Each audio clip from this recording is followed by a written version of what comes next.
My question is, can we not put detergent when washing clothes that have najasa in the washing machine, as the washing machine mixes the water with the detergent, so the smell and taste of the water would be changed due to the fail of a file, which is the person that turned on the washing machine, and even the name of the water changes to like soapy water.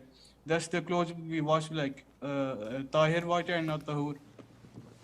So basically, Farouk's question is, can we use detergents when removing a najasa, or should it only be removed by water? Why?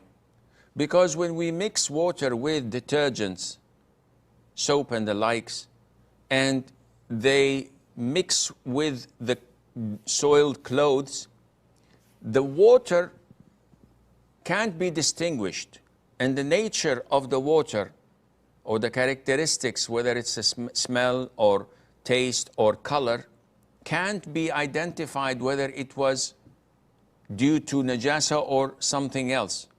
So would that prevent the clothes from being purified? The answer is no. The issue of najasa and removing it, the most authentic opinion is that if the mass of the najasa, of the impurity, is removed, whether with water or with anything else, then the clothes become pure, tahir, and clean.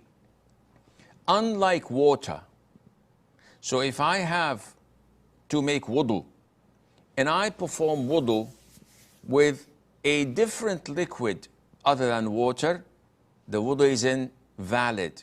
Someone says, okay, a liter of water costs this much.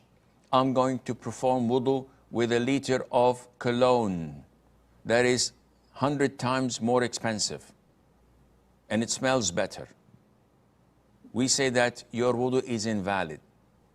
In removing najasa and impurities, the most authentic opinion that intention is not needed. Meaning, if I have a soiled piece of cloth and I put it outside, and without knowing it rains and it pours dogs and cats, and I come the following day and I find it washed and cleaned and no traces of najasa, I didn't intend it. Nevertheless, it's pure now. Likewise, if the najasa was removed with a different substance other than water, whether it's soft drinks or any other detergents or dry cleaning, which water was not used, when I come and try to trace traces of impurity and I find that it does not exist, in this case, this is pure. Therefore, using detergents when removing a najasa is totally permissible, and Allah knows best.